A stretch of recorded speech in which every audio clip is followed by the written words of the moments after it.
ശബരിമല സ്വർണ്ണക്കൊള്ളയിൽ ദുരൂഹത വർദ്ധിപ്പിച്ച വിദേശ വ്യവസായിയുടെ മൊഴി 4 പഞ്ചലോഹ വിഗ്രഹങ്ങൾ കടത്തിയെന്നാണ് രമേശ് ചെന്നിത്തല സൂചിപ്പിച്ച വ്യവസായിയുടെ വെളിപ്പെടുത്തൽ. വിഗ്രഹങ്ങൾ വാങ്ങിയത് ഡി മണി എന്നറിയപ്പെടുന്ന ചെന്നൈ സ്വദേശിയാണെന്നും ഇടനില വഹിച്ചത് ഉണ്ണികൃഷ്ണൻ പോറ്റിയാണെന്നുമാണ് മൊഴി. സാരംഗ് സുധാകരൻ വാർത്തയുടെ വിശദാംശങ്ങളുമായി ചേരുന്നു. സാരംഗ്, വളരെ നിർണായകമായ മൊഴിയാണിപ്പോൾ ഈ വിദേശ വ്യവസായി നൽകിയിരിക്കുന്നത്. എന്തൊക്കെ കാര്യങ്ങളാണ് അദ്ദേഹം പറയുന്നത്? ഈ ഒരു ശബരിമല സ്വർണ്ണ കേസുമായി ബന്ധപ്പെട്ട് വളരെ നിർണായകമായൊരു വിവരമാണ് ഇപ്പോൾ പുറത്തേക്ക് വരുന്നത്. രമേശ് ചെന്നിത്തല സൂചിപ്പിച്ച ഒരു വ്യവസായിയുടെ മൊഴിയാണ് ഇപ്പോൾ പുറത്തേക്ക് വന്നിരിക്കുന്നത്. ഈ ഒരു പഞ്ചലോക വിഗ്രഹം അടക്കം കടത്തിയിരിക്കുന്നു.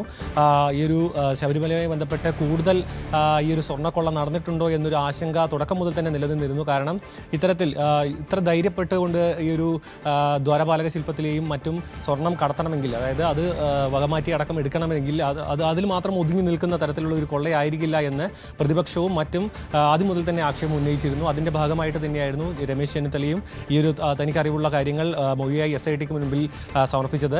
അതിൻ്റെ ഭാഗമായിട്ടുള്ള വിവരങ്ങളാണ് ഇപ്പോൾ പുറത്തേക്ക് വന്നത്. അതിലൊരു പേര്, അതായത് ഇതുവരെ ഈ ഒരു കേസുമായി ബന്ധപ്പെട്ട് കേട്ടുകേൾവിയില്ലാത്തൊരു പേര് ഡി മണി എന്നൊരു വ്യക്തിയാണ് ഈ ഒരു വിഗ്രഹങ്ങൾ വാങ്ങിയത്.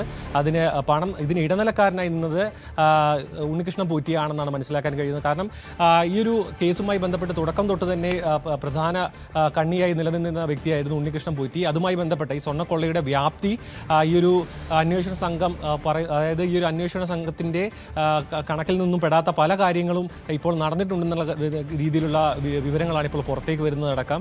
ഈ ഒരു സ്വർണ്ണക്കൊള്ള 2019 ആരംഭിച്ചത് മുതൽ 2019 ഈ ഒരു സ്വർണ്ണക്കൊള്ളയുമായി ബന്ധപ്പെട്ട അന്വേഷണം ഈ ഒരു വിജയ് മല്യ സ്വർണ്ണം പൂശിയതടക്കം തൊട്ടുള്ള എല്ലാ വിവരങ്ങളും അന്വേഷിച്ചു തുടങ്ങും, SIT അന്വേഷിക്കും, അന്വേഷണ പരിധിയിൽ വരും എന്ന തരത്തിലായിരുന്നു തുടക്കം തൊട്ട് തന്നെ ലഭിച്ച വിവരങ്ങൾ. അതിൻ്റെ അടിസ്ഥാനത്തിൽ നടത്തിയ, അതായത് ഈ രമേശ് ചെന്നിത്തലയുടെ മൊഴിയുടെ അടിസ്ഥാനത്തിൽ അടക്കം നടത്തിയ പരിശോധനയിലാണ് ഈ ഒരു ഡി മണി എന്നൊരു വ്യക്തിയെയും അതിനൊപ്പം തന്നെ പഞ്ചലോക വിഗ്രഹം അടക്കം ഇവിടെ നിന്നും കടത്തിയിട്ടുണ്ട്. ഈ ഒരു അന്താരാഷ്ട്ര ബന്ധം, ഈ ഒരു പുരാവസ്തുക്കൾ കടത്തുന്ന അന്താരാഷ്ട്ര ശൃംഖലയുമായി ബന്ധമുണ്ടെന്നുള്ള സംശയം ഹൈക്കോടതി അടക്കം ഇതിനു മുൻപ് പരാമർശിച്ചിരുന്നു. അത് ശരിവെക്കുന്ന തരത്തിൽ മറ്റ് പ്രതിപക്ഷ അംഗങ്ങളും മറ്റും മാധ്യമങ്ങളോടും പിന്നെ SITക്ക് അടക്കം മൊഴി നൽകുകയടക്കം ചെയ്തിരുന്നു. അതിലേക്ക് വിരൽ ചൂണ്ടുന്ന തരത്തിലുള്ള ഒരു വിവരമാണ് ഇപ്പോൾ പുറത്തേക്ക് വരുന്നത്. ഡി മണി എന്നൊരു വ്യക്തി, അയാൾ ഈ ഒരു അന്താരാഷ്ട്ര പുരാവസ്തു കടത്ത് സംഘത്തിലെ ഒരു പ്രധാന വ്യക്തിയാണ് എന്നാണ് മനസ്സിലാക്കാൻ കഴിയുന്നത്. അങ്ങനെയാണെങ്കിൽ ശബരിമലയിലെ ഇത്രയും കാലം പുറത്തേക്ക് വന്ന ഈ ഒരു സ്വർണ്ണക്കൊള്ള അതിൻ്റെ വ്യാപ്തി അതിലേക്കാൾ വലിയൊരു വ്യാപ്തിയിലേക്ക് എത്താനുള്ള സാധ്യതയുണ്ട്. കാരണം ഹൈക്കോടതിയുടെയും സർക്കാരിൻ്റെയും കർശന നിരീക്ഷണവും കൃത്യമായി ഓഡിറ്റിംഗ് അടക്കം നടക്കുന്ന ഒരു ക്ഷേത്രത്തിൽ നിന്നും ഇത്രയും വലിയൊരു സ്വർണം കാണാതെ പോയിട്ടുണ്ടെങ്കിൽ, അത് കള്ളക്കടത്തിലേക്ക് എത്തിയിട്ടുണ്ടെങ്കിൽ അതിൽ ഉപരി ഇതിനു മുൻപും ഇത്തരത്തിലുള്ള സ്വർണ്ണക്കള്ളക്കടത്തും അതുപോലെ തന്നെ മറ്റ് പല സാധനങ്ങളും അമൂല്യമായ പല വസ്തുക്കളും ഇവിടെ നിന്ന് കടത്തിയിട്ടുണ്ടാകും എന്നുള്ളൊരു സംശയം തുടക്കം മുതലേ ഉണ്ടായിരുന്നു. അത്തരത്തിൽ നോക്കുകയാണെന്നുണ്ടെങ്കിൽ ഇതൊരു വലിയൊരു ശൃംഖലയാണ്. അത് ഉന്നതരിലേക്ക് എത്താൻ ഇനിയും SITക്ക് കഴിഞ്ഞില്ല എങ്കിൽ പോലും ഈ ഒരു കള്ളക്കടത്ത് സംഘത്തിലെ പ്രധാനികളിലേക്ക് വീണ്ടും എത്താൻ കഴിയുന്നു എന്നത് ഒരു ശുഭസൂചനയാണ്. കാരണം സ്മാർട്ട് ക്രിയേഷൻ ഉടമയടക്കം അറസ്റ്റ് ചെയ്തിരുന്നു, അവരുടെ കസ്റ്റഡി അപേക്ഷ അടക്കം നിലനിൽക്കുകയാണ്. അതിനിടയിലാണ് ഒരു പുതിയൊരു ഇപ്പോൾ ഈ വ്യവസായിയുടെ വെളിപ്പെടുത്തലിലെ ഏറ്റവും പ്രധാനപ്പെട്ട കാര്യം ഈ 4 പഞ്ചലോഹ വിഗ്രഹങ്ങൾ കടത്തി എന്നുള്ളതാണ്. ആ 4 വിഗ്രഹങ്ങൾ എവിടെ നിന്ന്, എപ്പോൾ കടത്തി, ഏത് വർഷം കൊണ്ടുപോയി, ഇത് ശബരിമലയിലേത് തന്നെയാണോ, മറ്റേതെങ്കിലും ക്ഷേത്രങ്ങളുമായിട്ട് ബന്ധമുണ്ടോ എന്നതടക്കമുള്ള എല്ലാ കാര്യങ്ങളും ഇനി അന്വേഷണ പരിധിയിലേക്ക് വരും, അല്ലേ?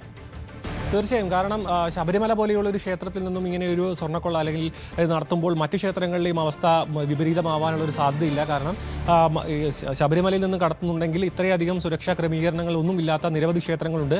അവിടെയും തിരുവിതാംകൂർ ദേവസ്വം ബോർഡിൻ്റെ അടക്കം മൂല്യമായ പല വസ്തുക്കളും സൂക്ഷിച്ചിരിക്കുന്ന പല ക്ഷേത്രങ്ങളും ഇപ്പോഴും നിലനിൽക്കുന്നുണ്ട്. അങ്ങനെയുള്ള അധികം സുരക്ഷാ ക്രമീകരണങ്ങൾ ഇല്ലാത്ത ഒരു ക്ഷേത്രത്തിൽ നിന്നാണോ അടക്കമുള്ള കാര്യം, അത് കൂടുതൽ വിശദാംശങ്ങൾ പുറത്തേക്ക് വരേണ്ടതുണ്ട്. ഇപ്പോൾ ശബരിമല സ്വർണ്ണക്കൊള്ളയുമായി ബന്ധപ്പെട്ട് നിൽക്കുന്നതുകൊണ്ട് തന്നെ അതുമായി ബന്ധപ്പെട്ടാണ് ഇപ്പോൾ വിവരങ്ങൾ പുറത്തു വരുന്നത്.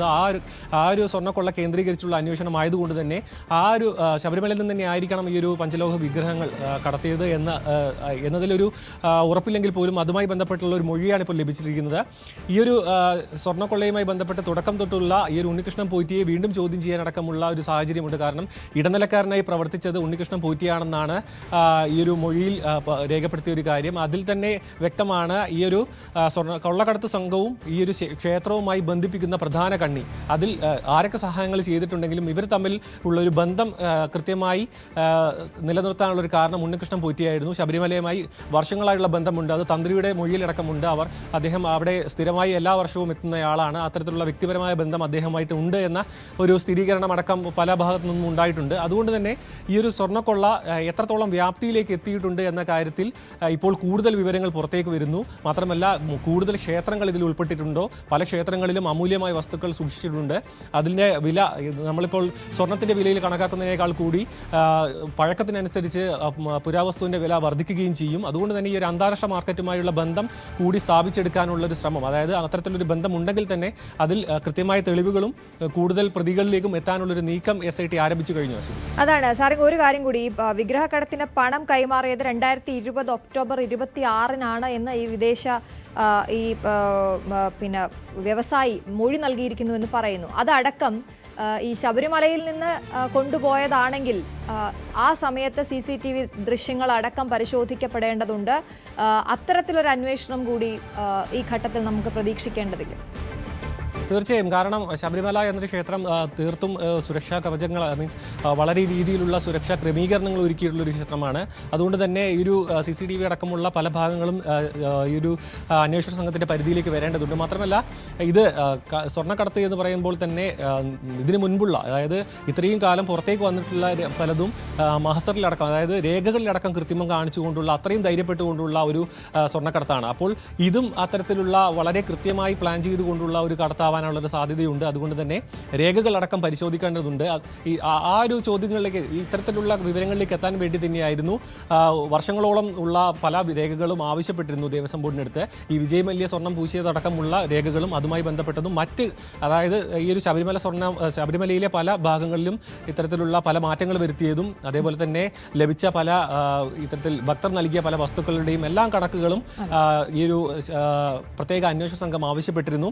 പക്ഷേ അതിലെല്ലാ രേഖകളും ലഭിച്ചിട്ടില്ല എന്നുള്ളതാണ് വസ്തുത. അതുകൊണ്ട് തന്നെ ഇതെല്ലാം പരിശോധിച്ചതിന് ശേഷമായി അതാണ് സാറിൻ സുധാകരനാണ് വിവരങ്ങൾ നൽകി. എന്തായാലും ആ കണക്കുകളെല്ലാം കൃത്യമായി ലഭിക്കണം, കണക്കുകൾ കൃത്യമായിരിക്കണം, രേഖകൾ ലഭിക്കേണ്ടതുണ്ട്. ഇപ്പോൾ ഏറ്റവും പുതുതായി നമുക്ക് ലഭിക്കുന്ന വിവരം ഇതാണ്. ഡി മണി എന്ന ഒരു പേര് കൂടി സ്വർണ്ണക്കൊള്ളയുമായി ബന്ധപ്പെട്ട് കടന്നു വരികയാണ്. വിദേശ വ്യവസായി രമേശ് ചെന്നിത്തല പറഞ്ഞ വിദേശ വ്യവസായിയുടെ മൊഴി പുറത്തു വരുമ്പോൾ ഡി മണി ആരാണ് എന്ന ചോദ്യം ബാക്കിയാവുകയാണ്. പുരാവസ്തു കടത്ത് സംഘത്തിന്റെ ഭാഗമാണ് ഡി മണി എന്നാണ് അറിയുന്നത്. അങ്ങനെയെങ്കിൽ ഇതിന്റെ വ്യാപ്തി വർദ്ധിക്കുക തന്നെയാണ്. സാരൻ സുധാകരനാണ് വിവരങ്ങൾ നൽകിയത്.